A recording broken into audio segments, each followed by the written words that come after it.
Dear student, हम लोग geography में आज पवन पढ़ेंगे। पवन भी एक महत्वपूर्ण टॉपिक है, इसमें बहुत सारी बातों की जानकारी होगी। सबसे पहले ये कि पवन कहते किसको, ठीक है। तो एक छोटी सी बात है कि हवा या कह लीजिए कि वायु,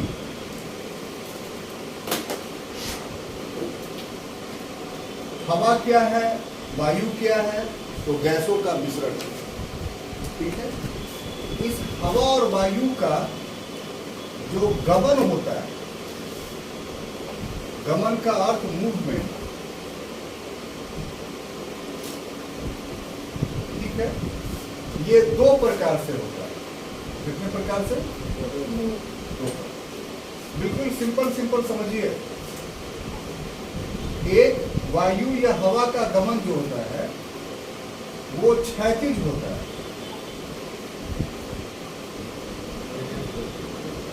यानी हॉरिजॉन्टल, और दूसरा वर्टिकल, लंबवत होता है, यानी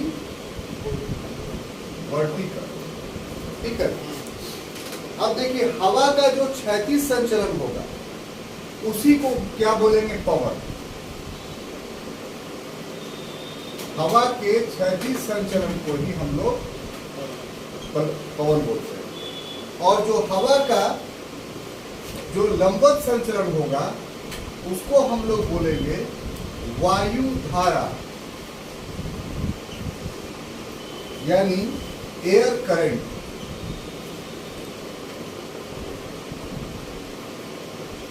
ठीक है। क्षैतिज का अर्थ हुआ कि इस ढंग से हवा ऐसे चलेगी, ठीक है। और वर्टिकल का अर्थ हुआ इस ढंग से, यानी हवा ऐसे, नीचे से ऊपर या ऊपर से नीचे, दोनों दिशाओं में हो सकता है, नीचे से ऊपर या ऊपर से नीचे। ये हवा का ये रूप हमने बताया, और ये हवा का ये रूप बताया। यानी हवा का क्षैतिज संचलन पवन कहलाता है, और हवा का लंबवत या वर्टिकल संचलन जो है वो एयर करंट कहलाता है, वायु धारा कहलाता है। कोई समझने में दिक्कत नहीं हो रहा है? नहीं सर। अब देखिए, चूंकि हम लोगों को पवन पढ़ना है तो इसको अपने ग्लोब पर देखते हैं। जहां पर देखते हैं? ग्लोब। तो अगर पृथ्वी पर हम लोग भूमध्य रेखा से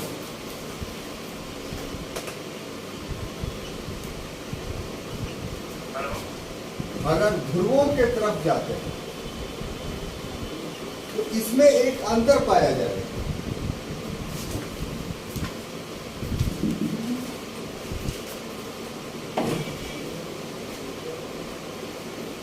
कि भूमध्य रेखा पर जो है वो वायु का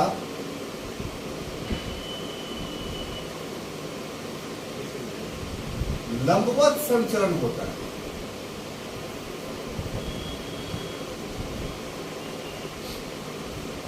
और ध्रुवों पर जो है इस वायु का, जैसे जैसे ध्रुवों भूमध्य रेखा से ध्रुवों की तरफ बढ़ेंगे तो वैसे वैसे वायु का क्षैतिज संचलन जो है वो। अब ऐसा ये डिफरेंस जो है वो क्यों है? यानी पूरे ग्लोब पर अगर वायु धारा कहीं पर बहती है तो कहां पर बहती है? भूमध्य रेखा पर। अब बाकी सारे जगहों पर जो है वो पवन चलता है। वायु धारा कहां पाई जा रही है? तो सिर्फ भूमध्य रेखा पर, यानी भूमध्य रेखा के 5 डिग्री उत्तर और 5 डिग्री दक्षिण, और बाकी उसके 5 डिग्री से लेकर 90 डिग्री उत्तरी गोलार्ध और 5 डिग्री से लेकर 90 डिग्री दक्षिणी गोलार्ध के बीच जब हम आएंगे तो वहां पवन चलेगा, क्योंकि वहां क्षैतिज संचलन होता है। अब ऐसा क्यों? तो इसके पीछे पूर्व का क्लास का दृष्टांत आप अपने दिमाग में दौड़ाइए। तो आपने पढ़ा था कि 30 और 35 डिग्री अक्षांश से, दोनों गोलार्धों में। पवनें किस तरफ चलती हैं? तो भूमध्य रेखा की तरफ चलती हैं। अब वो जो पवन चलती है भूमध्य रेखा की तरफ, तो भूमध्य रेखा में इस जगह पर यानी 5 डिग्री उत्तर दक्षिण डोल्ड्रम की स्थिति पैदा हो जाती है, वैकुंठ की स्थिति पैदा हो जाती है। क्यों?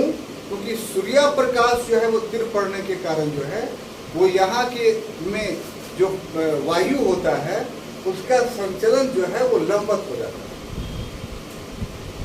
और वायु यहाँ क्षैतिज नहीं बह करके ये 5 डिग्री दोनों तरफ ऊपर की ओर उठने लगती है। कैसे? तो गर्मी के कारण धरातल से वायु टकराती है तो ठंडी हो गई, गर्म हो गई। तो गर्म वायु विरल होती है और हल्की होती है तो ऊपर उठ जाती है, और उसका स्थान लेने के कारण जो है वो ऊपर की ठंडी वायु नीचे चली जाती है। तो एक कंटिन्यूअस एक सर्किल बन जाता है 5 डिग्री उत्तर दक्षिण दोनों में, जो सर्किल एक संवहनीय धारा को जन्म दे देती है। यही संवहनीय धारा एयर करंट को यानी वायु राशि को उत्पन्न कर देती है। तो जो भी व्यापारिक पवनें आती है उसको सन्मार्गी पवन बोलेंगे हम। एक्चुअली में सन्मार्गी पवन बोला जाता है, वो पढ़ाएंगे तो बताएंगे क्यों। तो वो सामने आके टकराती नहीं है, बल्कि दोनों 5 डिग्री से वो भी जो है जो अब पवन थी व्यापारिक पवन कौन बोलते हैं, वो अब क्या बन जाता है? वायु राशि बन जाती है, यानी एयर करंट। इसको और मैप बता के करें या फिर इतना आप समझ गए? जो बात बोल रहे हैं उसको आप समझ गए या फिर मैपिंग करें? समझ गए? सारा क्लास समझ गया? मैपिंग कर दूं? ऐसे थोड़ी छोड़िए। अब देखिए मैपिंग का मतलब क्या है, हालांकि पढ़ा चुके थे पहले। आप वो जो बातें बता रहे हैं वो ये कि ये आपका 0 डिग्री हो गया मुन्ना भाई, और ये 5 डिग्री हो गया, और ये 5 डिग्री दक्षिण हो गया। तो 5 डिग्री और 5 डिग्री हम क्या कह रहे हैं कि यहाँ से यानी जो 30 से 35 डिग्री के बीच में, और नीचे में भी उसी ढंग से 30 से 35 डिग्री का जो अक्षांश, यहाँ से जो हवाएं हैं, क्योंकि यहाँ पूरा निम्न वायु दाब है, ये इलाका क्या है? लो प्रेशर बेल्ट है, लो प्रेशर बेल्ट है, निम्न वायु दाब का क्षेत्र है। और ये प्रेशर, ये इलाका क्या है? इसकी तुलना में ये हाई प्रेशर बेल्ट है मुन्ना भाई, ये समझ में आ रही है? तो आपको कहा था पहले ही कि जो पवनें चलती हैं वो कैसे चलती हैं? हाई प्रेशर बेल्ट से लो प्रेशर बेल्ट की तरफ। तो इसलिए इधर से पवनें कैसे चलेंगी? ऐसे चलेंगी। तो ये इसी पवन को जो 30-35 डिग्री से 5 डिग्री की तरफ चल रही है, और ये मुड़ी हुई क्यों है? तो कोरियोलिसिस फोर्स के कारण, है ना? फिर अब देखिए होना ये चाहिए था जो पढ़ाना है, ये है पवन, इसको ये क्या है? पवन यानी विंड है। कैसा पवन है? तो सन्मार्गी, यानी ट्रेड विंड इसको बोलते हैं। तो इधर वाला भी ट्रेड विंड है, इधर वाला भी ट्रेड विंड है। अब विंड है तो अभी मैंने बताया कि इसका क्षैतिज संचलन हो रहा है, लेकिन यहां पर ये ट्रेड विंड नहीं रहता। क्यों? यही समझाना था। तो ये वाला जो इलाका आप देख रहे हैं, यहाँ क्या हो रहा है इसको समझने की जरूरत है। अच्छा वो आपने कह दिया कि मैपिंग से समझाइए। ये जो पूरा इलाका देख रहे हैं, ये 5 डिग्री उत्तर और दक्षिण, इसकी विशेषता ये है कि जो सूर्य है, सन है, ठीक है, इसका प्रकाश वर्ष भर पड़ता है, वर्ष भर एक समान होता है ना? चाहे जनवरी हो चाहे दिसंबर हो, ये वो इलाका है जहां पर, तो इसका मतलब क्या हुआ कि इस क्षेत्र में सूर्याताप हमेशा एक ढंग का प्राप्त होगा, इंसोलेशन हमेशा प्राप्त होगा 12 महीने अनुबंधी। तो ऐसी परिस्थिति होगा क्या कि वर्ष भर जो ये इलाका होगा वो निम्न वायु दाब का क्षेत्र रहेगा। और इसके साथ साथ तो निम्न वायु दाब का होगा तो वर्ष भर पवनें चल रही हैं, लेकिन ये पवनें ऊपर कैसे उठ जा रही हैं ये समझने की जरूरत है। तो दैनिक रूप से ये जो इलाका है, यहाँ आइए कि दैनिक रूप से यहाँ क्या काम होता है। तो ये काम होता है कि 12 बजे से लेकर के 3 बजे तक ये पूरा गर्म होता है, उसका और गर्म होता है। पहले भी जो है गर्मी रहती है, लेकिन जो है वो थोड़ा कम रहती है। अब ऐसी परिस्थिति में जो इस जगह पर जो वायु होती है वो क्या हो जाएगा, तो गर्म हो जाएगा। तो जो गर्म होगा तो ये ऊपर उठेगा, ऊपर उठेगा तो नीचे का जगह खाली हो जाएगा जो भूमि से लगा हुआ है। तो इस नीचे का जो खाली होगा इसको भरने हेतु तो क्या आएगा, ऊपर से वायु आएगी। तो इस प्रकार से यहां इस ढंग का साइकिल बन जाएगा। इस जगह पर किस ढंग का साइकिल बन जाएगा, इस ढंग। यानी वायु का गमन कैसे होगा, तो इस ढंग से ऐसे ऐसे नहीं होगा, ऊपर जाएगा नीचे आएगा, ये इसका रूट रहेगा।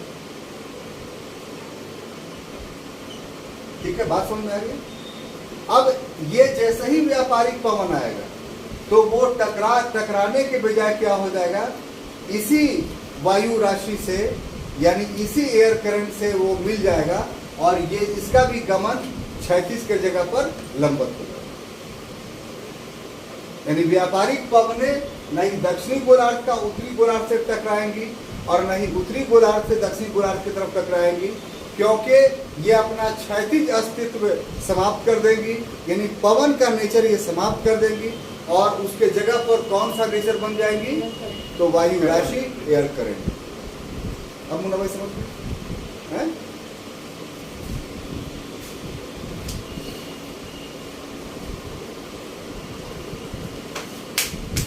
तो इसको मिटा देता हूं क्योंकि आगे नहीं है।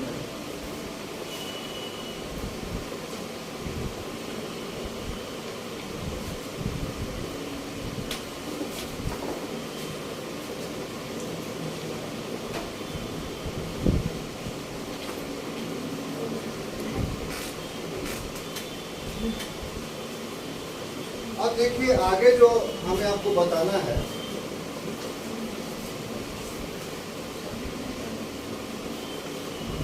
वो ये बात कि देखिए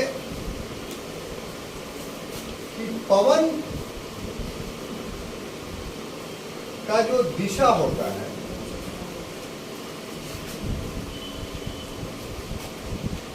वो एक सीध में नहीं होता है।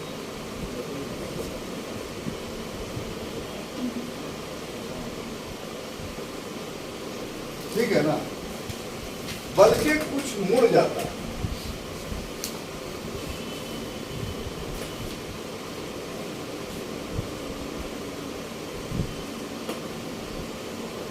अब ये कुछ जो मुड़ जाता है तो है कि क्यों,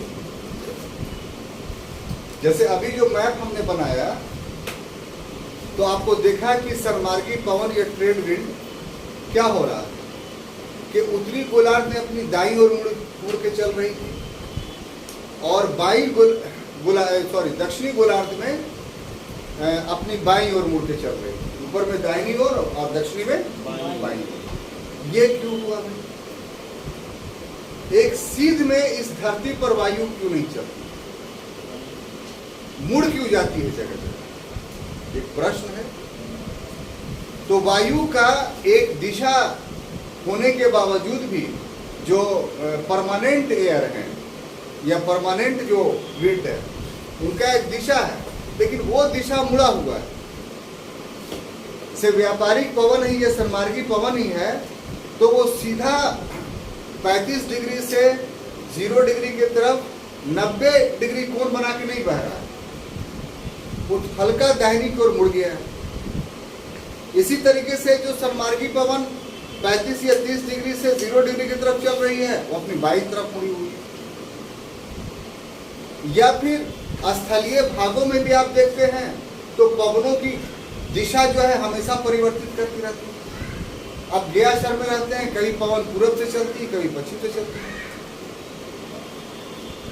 किसी पर्वतीय क्षेत्र में गए तो एक तरफ पवन का एहसास हो रहा है, दूसरी तरफ गए तो कोई पवन ही नहीं।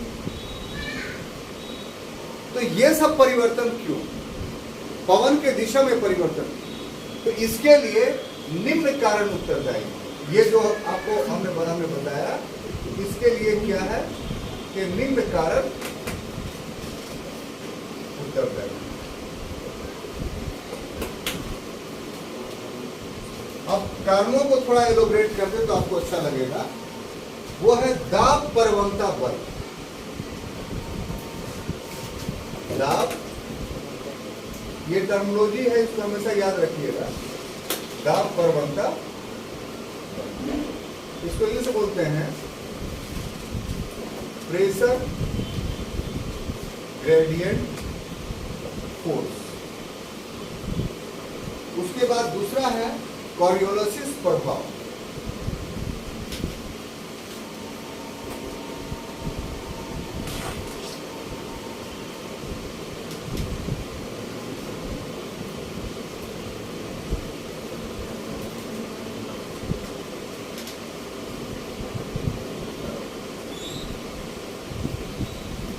Coriolis effect. और तीसरा है भूघूर्णन, भूघर्षण, लैंड फ्रिक्शन।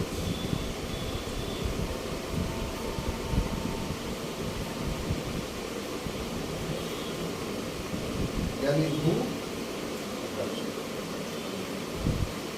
अब देखिए साहब, ये जो है क्या है, थोड़ा हम लोग को समझने की जरूरत है। हमेशा इसका इस्तेमाल होगा आपको, तो इसको थोड़ा बढ़िया से समझिए। ये 3 फैक्टर हैं, जो 3 फैक्टर के कारण जो है वो हवा की दिशा बदल जाती है। और वो फैक्टर कौन से हैं? सबसे पहले दाब प्रवणता बल को समझते हैं, प्रेशर ग्रेडियंट फोर्स को समझते हैं कि ये क्या है। पहले से आप जानते थे कि दाब प्रवणता बल या प्रेशर ग्रेडियंट फोर्स क्या है? देखिए, जैसे ही कोई वायु राशि पवन का रूप लेती है, कोई वायु या हवा पवन का रूप कब लेगी रंजन जी? जब क्षैतिज रूप से वो चलना शुरू करेगा। सिंपल सी बात। अब क्षैतिज रूप से चलेगा तो क्यों चलेगा? एक सवाल पैदा होता है, क्यों चलेगा रूप में?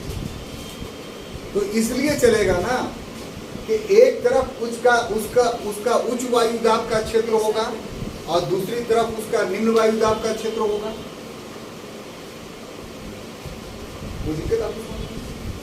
तो ये डिसबैलेंस जैसे ही हुआ कि एक तरफ उच्च वायु दाब हो गया, दूसरी तरफ निम्न वायु दाब होगा, तो जहां पर उच्च वायु दाब है और वहां पर जो हवा है, अभी वायु है, वो निश्चित रूप से निम्न वायु दाब की तरफ बढ़ने लगेगा और वो वायु पवन में कन्वर्ट करता है।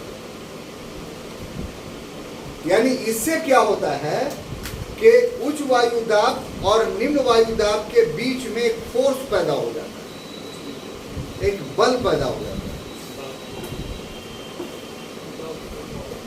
उसी बल को दाब प्रवणता बल बोलते हैं। ये बल नेचुरली पैदा होता है,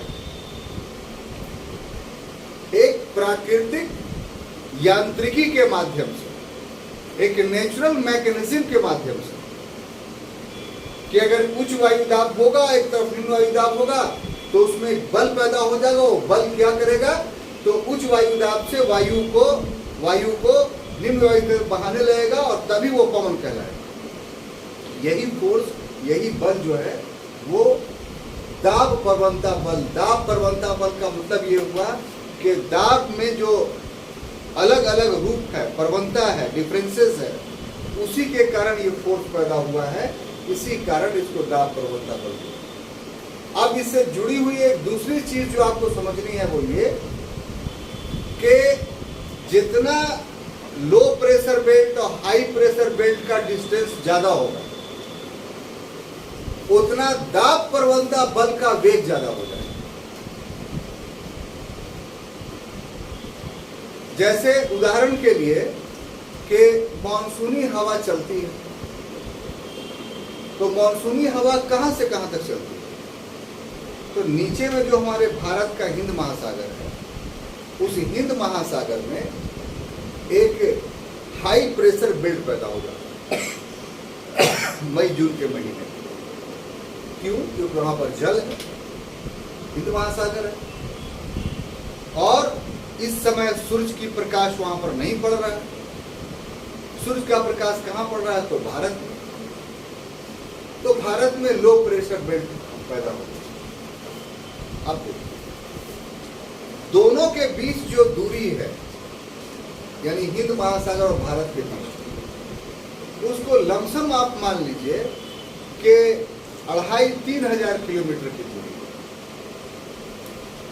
तो हवा जो आ रही है उस पर जो प्रेशर ग्रेडियंट फोर्स लग रहा है, उसके वजह से 30-35 किलोमीटर पर आवर के गति से जो है मानसूनी हवा आती है हमारे। लेकिन यही हवा जब चिली में यानी दक्षिणी अमेरिका में जब वहां पर का समुद्र का पानी गर्म हो जाता है और एल नीनो की स्थिति उत्पन्न हो जाती है, तो हमारे देश में जो निम्न वायु दाब था, जितना तापमान यानी उससे अधिक तापमान वहां चिली में उत्पन्न हो गया समुद्र में, और वो हमारे तुलना में ज्यादा निम्न वायु दाब का क्षेत्र हो गया। तो अब उसके पैरेलल ही हिंद महासागर है, तो वो हवा हमारे देश में नहीं आकर करके वो कहां चल जाती है? चिली की तरफ चल जाती है। अब देखिए, यहां पर हमको प्रेशर ग्रेडियंट फोर्स एक्सप्लेन करना है। तो अब हिंद महासागर से भारत की दूरी 3000 किलोमीटर के लगभग, और हिंद महासागर के उस पॉइंट से चिली की दूरी जो है वो हजारों किलोमीटर। ऐसे में क्या हुआ कि दाब प्रवणता बल ज्यादा उत्पन्न हो गया। तो उस बल ने क्या किया कि इस मानसूनी हवाओं की गति को बढ़ा दिया। अब ये गति 140 किलोमीटर पर आवर हो गया, 180 किलोमीटर पर आवर हो गया, 200 किलोमीटर पर आवर भी हो सकता है। बहुत तेजी से बहती है। अब तेजी से बहती है तो क्या होता है कि वहां जाकर के फिर वर्षा कर देती है। इतना वर्षा की उतना वर्षा की जरूरत नहीं, थंडर स्टॉर्म ला देती है, बाढ़ ला देती है, बर्बादी ला देती है। और हमारे देश में क्या होता है? सूखा पड़ जाता है। वो मानसून चूंकि चिली चला गया, तो हमारे देश में वही मानसूनों की गति जो है वो 30 से 35 किलोमीटर पर आवर है, और वही मानसूनी पवनों की गति चिली में जो है वो 100 से ज्यादा किलोमीटर पर आवर है। तो ये इसलिए हुआ कि हमारे देश में जो प्रेशर ग्रेडियंट फोर्स पैदा हुआ था वो कम पैदा हुआ था, और चिली के चूंकि दूरी ज्यादा है तो वहां प्रेशर ग्रेडियंट फोर्स ज्यादा पैदा। तो हम समझते हैं कि इस चीज को समझाने में हम सफल रहे और हमेशा के लिए आपको याद होगा। अब आइए कॉर्नलिसिस फोर्स, ये क्या है? तो आप जानते हैं, पूर्व में पढ़ा चुके कि पृथ्वी अपने एक्सिस पर, अपने अक्ष पर पश्चिम से पूरब की ओर, क्लियर कर सकते हैं।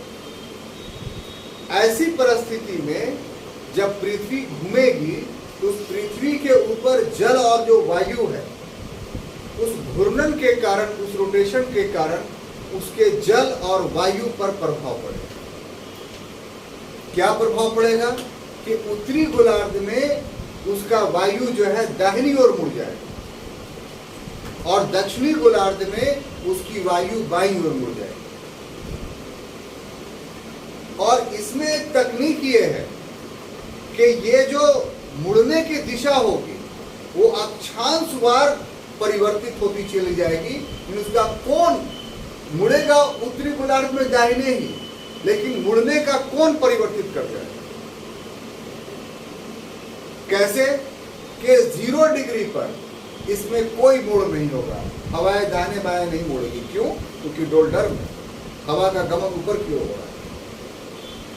तो सबसे कम झुकाव जो होगा वो भूमध्य रेखा के सटे हुए ऊपरी अक्षांश पर, यहां दाहिनी ओर मुड़ेगी लेकिन कम मुड़ेगी।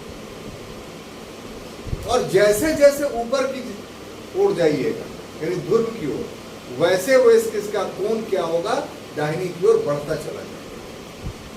जो मटेरियल दिया है मैपिंग जो आप देखिएगा तो उसमें स्पष्ट रूप से उसको दिखाएगा। तो इस बात का पता जो है सबसे पहले कोरोलिसिस नामक फ्रांस का एक विद्वान था उसने लगाया था, कि इसीलिए उसके नाम के सम्मानार्थ इसको कोरोलिसिस फोर्स कहा गया। और इसको प्रमाणित किया था बाद में कि फेरल नामक एक व्यक्ति। तो चूंकि कोई भी इन्वेंशन होता है तो उसमें एक इन्वेंट करता है, दूसरा कोई साइंटिस्ट उसका समर्थन करेगा, तब दुनिया मानेगी। तो समर्थन करने वाला कोरोलिसिस का कौन था? तो फेरल था, इसीलिए इसको फेरल का नियम भी बोलते हैं। क्या बोलते हैं? कोई झमेला नहीं। अब देखिए तीसरा जो इसकी गति में परिवर्तन लाता है वो आसान है, भूघर्ष। अगर सिर्फ मैदान हो, उसके बीच में कोई पर्वत कोई पठार नहीं हो, तो हवा सीधी चलती जाएगी, कोई नहीं। लेकिन बीच में अगर पर्वत आ गया तो हवा सीधी नहीं जाएगी, हवा पर्वत से टकरा करके या तो उसकी दाहिनी ओर मुड़ जाएगी या बाईं ओर। तो इसको बोलते हैं भूघर्षण, लैंड फ्रिक्शन। और इसके वजह से हमारे अर्थ पर बहुत सारे अद्भुतता दिखाई पड़ती है, जैसे कि हिमालय ही है। तो अगर हिमालय ना होता तो क्या होता पता है आपको? ऐसा तो साइबेरिया की ठंडी हवाएं पूरी भारत में चली जाती और यहाँ कभी भी निम्न वायु दाब का क्षेत्र नहीं बढ़ता, इसलिए मानसूनी वर्षा नहीं होती। और जो शस्य श्यामला भूमि देख रहे हैं, इतना घना बसा भूमि वो ना होता, और नदियों में पानी भी नहीं होता। क्योंकि उत्तर भारत की जितनी भी नदियां हैं उसका जल स्रोत हिमालय का ग्लेशियर है।